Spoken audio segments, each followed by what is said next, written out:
Ek gaan vir jou een van die baie mooi gedeeltes in ons Nuwe Testament lees en met jou praat oor om Jesus te sien. Ons skrifgedeelte is Johannes hoofstuk 14 vers 15 tot 21.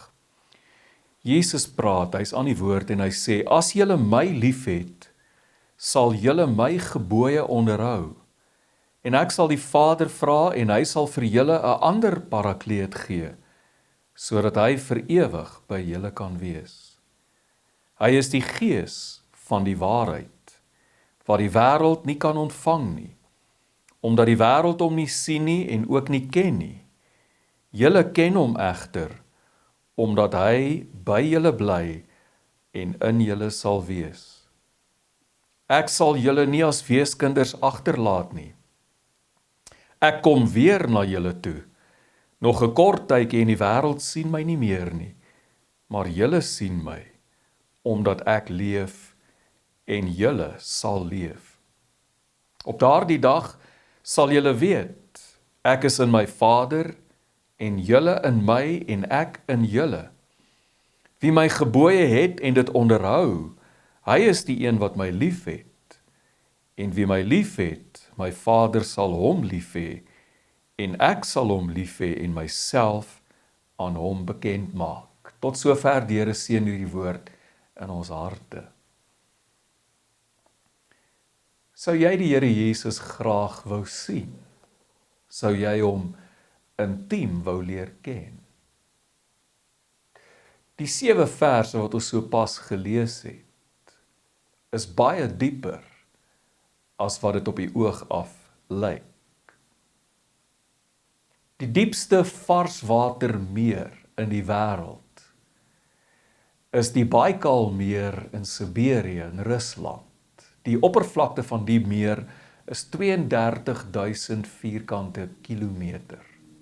Die diepte van die see, van die varswatermeer is 1,6 kilometer. Die Victoria meer in Sentraal-Afrika se oppervlakte is 2 keer so groot as die van die Baikalmeer. Maar die diepte is 81 meter. Van buite af, op die oog af, lyk dit of die Victoria meer baie meer water hou as die Baikalmeer. In werklikheid, die Baikalmeer hou 10 keer meer water as die Victoria meer. Hier is die punt. Die skrifgedeelte wat ons gelees het, is baie dieper en hou baie meer water as wat ons dink. As jy hierdie verse versigtig en met aandag deurlees, dan kom jy agter hier is 'n chiastiese struktuur. Dit beteken dat hierdie verse gestruktureer is soos die jaarringe van 'n boom. En jy kan kyk na die prentjie op die skerm. Die jaarringe van 'n boom. En jy kan sien die jaarringe is in konsentriese sirkels wat kleiner word totdat jy by die middelpunt van die boom kom. Dit is die kern van die boom. Ons kan ook van dit praat as die punt van die boom. Die buitenste ring van die 7 verse wat ons gelees het, is verse 15 en 21, met ander woorde, die eerste en die laaste vers. Hoor hoe klink dit as ek hierdie 2 verse vir jou saam lees. Vers 15 sê Jesus, as julle my liefhet, sal julle my gebooie onderhou. Vers 21, wie my gebooie het en dit onderhou, hy is die een wat my liefhet, en wie my liefhet, my Vader sal hom lief hê, en ek sal hom lief hê en myself aan hom bekend maak. So kom ons praat oor wat dit beteken om Jesus lief te hê. Wanneer ons dink aan liefde, dink ons gewoonlik aan 'n gevoel. Om iemand lief te hê is om 'n gevoel vir die persoon te hê. Maar om Jesus lief te hê is meer as om net 'n gevoel te hê. Dis meer as om net ontsteld of ongelukkig of omgekrap te word wanneer iemand iets slegs van Jesus sê. Dis meer as om net aan Jesus se kant te wees. Ja, ons moet werklik 'n gevoel vir Jesus ook hê. Om die waarheid te sê, die diepste gevoel in ons harte moet aan Jesus behoort. Maar hoor wat sê Jesus. Hy sê, wie my gebooie het en dit onderhou. In die Grieks kan hier vertaal word ook as en dit doen. Wie my gebooie het en dit doen, hy is die een wat my liefhet. So ons liefde vir Jesus kwalifiseer eers wanneer ons doen wat hy vir ons sê. Wie my gebooie het en dit doen, wat is Jesus se gebooie? Sy gebooie is dieselfde as die van sy Vader. Dit was nog altyd so. Dit het nog nooit verander nie. Dis vandag nog steeds so. Dit is die groot gebod dat ons mekaar sal lief hê. Die eerste en die grootste gebod is dat ons die Here onse God sal lief hê. Jesus is die gestalte van God. In Jesus woon die heerlikheid van God liggaamlik.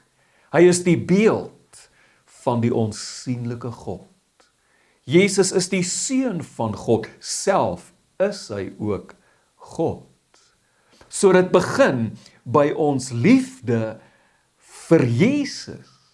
Maar ons liefde vir Jesus is betekenisloos as ons nie verstaan, as hy vir ons sê, dat ons mekaar moet lief hê, soos wat hy ons lief gehad het nie.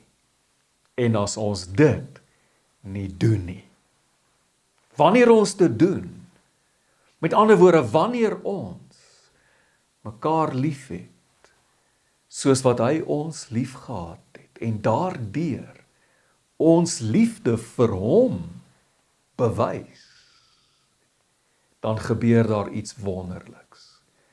Nou sê Jesus, omdat julle my lief het my Vader julle lief, en ek self het julle ook lief. En so word ons ingetrek en deel gemaak van die volmaakte, intieme liefdesverhouding tussen God die Vader en God die Seun.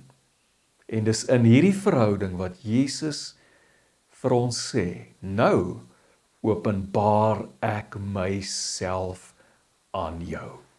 Nou leer jy my nie meer ken deur wat ander mense van my of oor my gesê het nie. Nou leer jy my nie meer ken deur wat jy gelees het oor my nie. Nou openbaar ek myself aan jou. Nou leer jy my persoonlik ken. Die tweede ring is verse 16 en 20. Luister mooi hoe klink dit as ek verse 16 en 20 saam lees. Vers 16 sê Jesus, en ek sal die Vader vra, en hy sal vir julle 'n ander parakleet gee, sodat hy vir ewig by julle kan wees. Vers 20, op daardie dag sal julle weet ek is in my Vader, en julle in my, en ek in julle.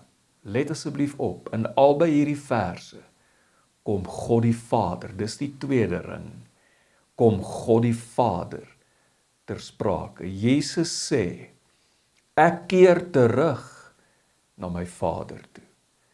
Maar al keer ek terug na my Vader toe en al gaan ek by my Vader wees, is die liefdesverhouding tussen my Vader en julle van so 'n aard dat julle weet dat ek by die Vader is. Meer as dit, dat julle weet dat ek nie net by die Vader is nie, maar dat ek in die Vader is.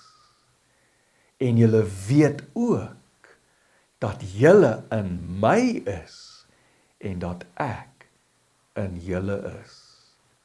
Hoe weet ons dit? Deur die Heilige Gees. Jesus sê, ek sal my Vader vra en hy sal vir julle 'n ander parakleet. Die woordjie parakleet is net 'n ander woord vir die Heilige Gees. 'n ander helper, 'n trooster, die Heilige Gees. Ek sal my Vader vra en hy sal vir julle 'n ander parakleet, Heilige Gees, gee en hy sal vir altyd by julle wees. Die Vader sal vir ons die Heilige Gees gee.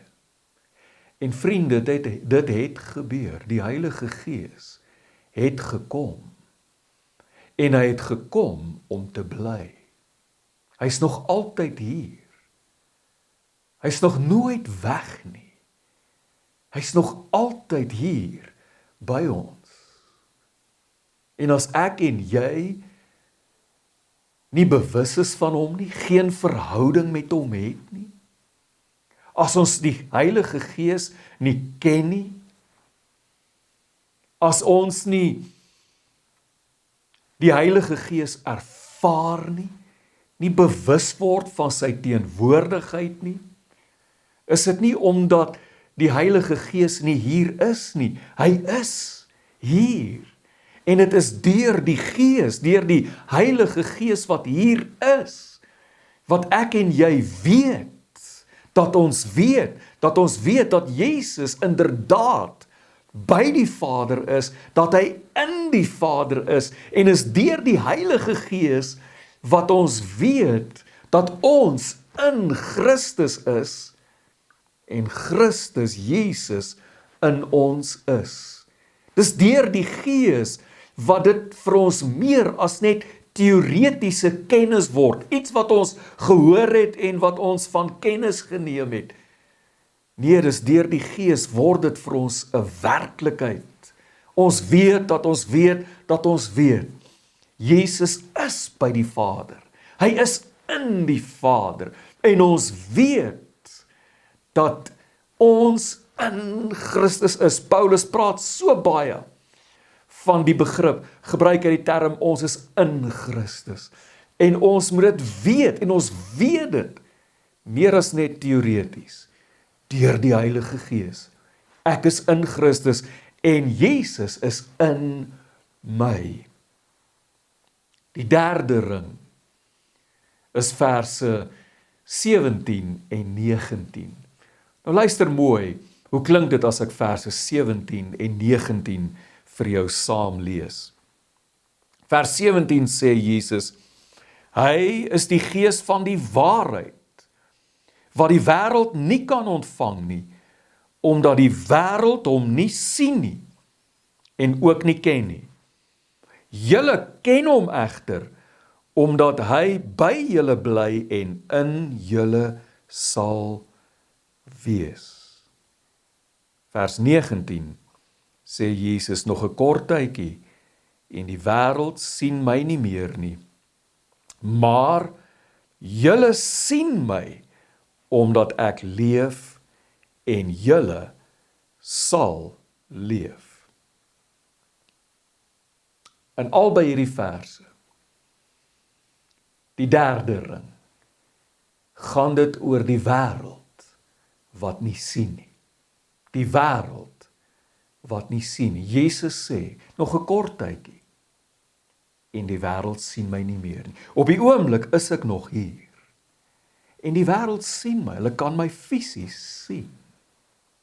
Maar nog 'n kort rukkie, dan keer ek terug na die Vader toe, en dan sien die wêreld my nie meer nie. Maar die wêreld sien ook nie die Heilige Gees nie. Jy moet verstaan, dat die Heilige Gees is die Gees van waarheid. En daarom staan hierdie wêreld wat in die greep, in die mag van die leuen is, buite enige verhouding met die Heilige Gees. Hierdie wêreld kan die Heilige Gees nie ontvang nie. Die wêreld waarin ons leef, ken nie die Heilige Gees nie, kan hom nie sien nie, weet nie van hom nie, het geen verhouding met hom nie. En hoor mooi, as jy vandag meer ingetrek is in 'n liefdesverhouding met hierdie wêreld, as wat jy ingetrek is in 'n liefdesverhouding met God, sal die Heilige Gees vir jou 'n vreemdeling bly. Maar vir ons wat die Here Jesus liefhet, ons ken die Heilige Gees. Die Heilige Gees, ons weet dit, is by ons. Hy is nie net by ons nie, hy is inderdaad in ons, met ons, by ons. Ons ken hom. Jesus sê, nog 'n kort tydjie en die wêreld sien my nie meer nie. Ek keer terug na die Vader toe. Die wêreld sien my nou, terwyl ek hier is in die vlees. Maar nog 'n kort rukkie, ek keer terug na die Vader toe, en dan sal die wêreld my nie meer sien nie. Maar hoor wat sê Jesus? Hy sê, maar julle sien my. Hoe sien ons Jesus? Deur die Heilige Gees. Die Heilige Gees is die Gees van Christus. Die Heilige Gees is die Gees van waarheid. Wat Jesus, die een wat gesê het, ek is die weg en die waarheid en die lewe, aan ons openbaar. Deur die Heilige Gees sien ek en jy Jesus. Dis die Gees van Christus.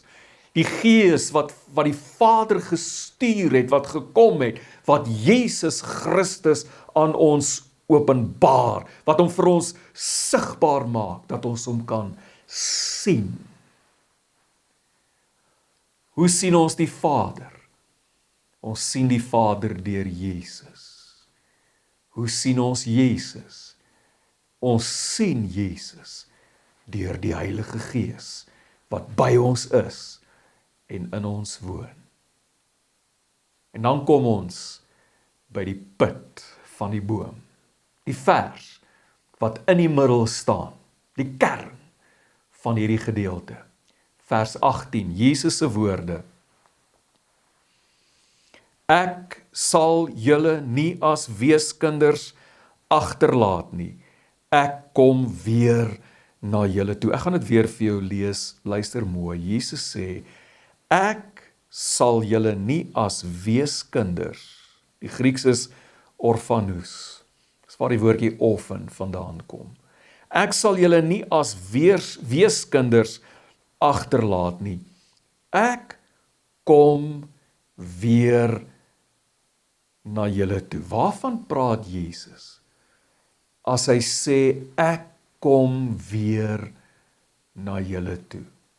Praat hy van toe, na sy opstanding uit die dood, toe hy by verskillende geleenthede weer na sy disippels toe gekom het, aan hulle verskyn het, voordat hy teruggekeer het na die Vader, opgevaar het na die hemel toe? Is dit waarna hy verwys as hy sê, ek kom weer na julle toe? Of verwys hy hier na sy wederkoms, dat dit is wanneer hy weer na hulle toe gaan kom, na ons toe gaan kom, wanneer hy weer kom by sy wederkoms?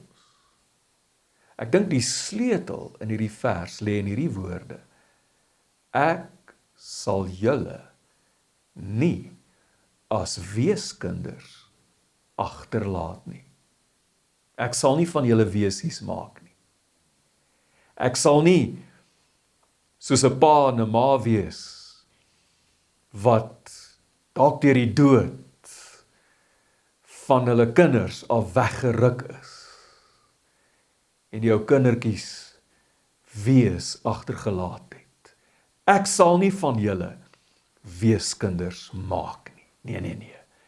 Ek kom weer na julle toe. Hoe kom Jesus weer na ons toe?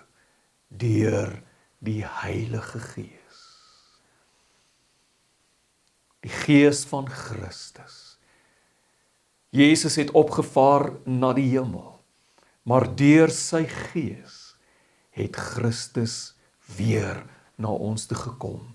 Die Heilige Gees is Christus met ons. Die Heilige Gees is Jesus wat by ons is. Die Heilige Gees is Jesus wat ons nie as weeskinders agtergelaat het nie.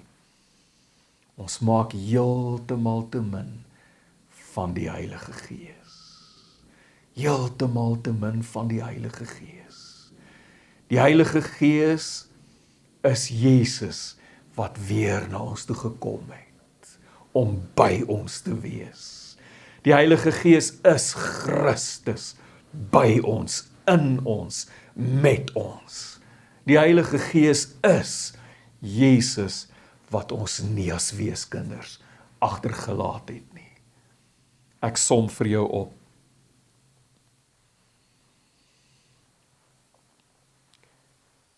Die Heilige Gees is Jesus wat ons nie as weeskinders agtergelaat het nie. Eerstens. Tweedens, die Heilige Gees is Jesus wat weer na ons toe gekom het. Derdens, deur die Heilige Gees sien ons Jesus. Vierdens, deur die Heilige Gees leer ons Jesus ken. Deur die Heilige Gees, vyftens, weet ons dat ons in Jesus is en dat Jesus in ons is. En deur die Heilige Gees word ek en jy ingetrek en deelgemaak van die intieme en volmaakte liefdesverhouding wat daar tussen die Vader en die Seun is. Amen.